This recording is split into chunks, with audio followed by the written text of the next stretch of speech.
पटना की बांकीपुर और मध्य प्रदेश की दतिया विधानसभा सीटों के उपचुनाव के नतीजों के बाद राजनीतिक बयानबाजी तेज हो गई है। समाजवादी पार्टी के सांसद डिंपल यादव ने इन नतीजों को विपक्ष के लिए सकारात्मक संकेत बताते हुए दावा किया है कि जनता का मूड बदल रहा है।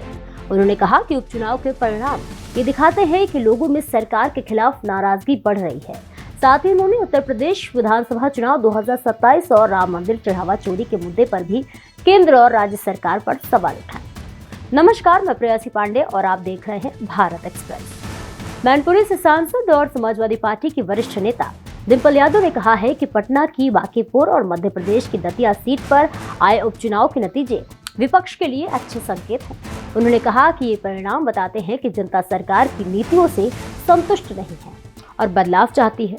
हालांकि डिंपल यादव ने यह भी माना है कि उपचुनाव और विधानसभा चुनाव की परिस्थितियां अलग होती हैं। उन्होंने कहा कि उत्तर प्रदेश का चुनाव कहीं बड़ा और अलग स्तर का होता है, लेकिन अगर जनता का यही रुझान बना रहा तो विपक्ष के लिए अच्छे हालात बन सकते हैं।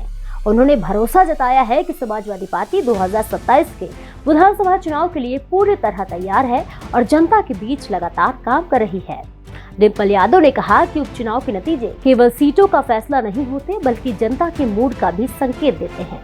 उनके मुताबिक लोगों में महंगाई, बेरोजगारी और कई अन्य मुद्दों को लेकर असंतोष बढ़ा है, जिसका असर चुनावी नतीजों में दिखाई दे रहा है।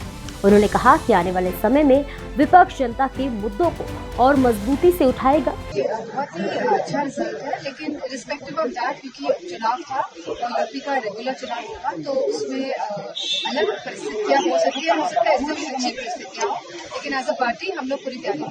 ये तो मैं समझती हूँ दर्शाता है कि लोगों में कितना आक्रोश है और कितना लोग उपस्थित है सरकार से। डबल इंजन की सरकारें जहाँ चल रही है, मैं समझती हूँ देश को घड्डे में जाने का काम किया। और हम देख ले कानपुर में क्या हाल है, जो सड़क बनी थी, एक्सप्रेसवे जो बना है, उसमें कितने गड्ढे हो गए, कैसे पानी बह रहा है। तो मैं समझती हूँ कहीं ना कहीं ये सरकार पूरी तरह भ्रष्टाचार में लिप्त हो गई है। डिंपल यादव के बयानों ने एक बार फिर उत्तर प्रदेश की राजनीति को गरमा दिया है। एक और उन्होंने उपचुनाव के नतीजों को 2027 के चुनाव से जोड़ते हुए विपक्ष के लिए उम्मीद की बात कही, तो दूसरी तरफ राम मंदिर चढ़ावा चोरी के मुद्दे पर सरकार से जवाबदेही की मांग की।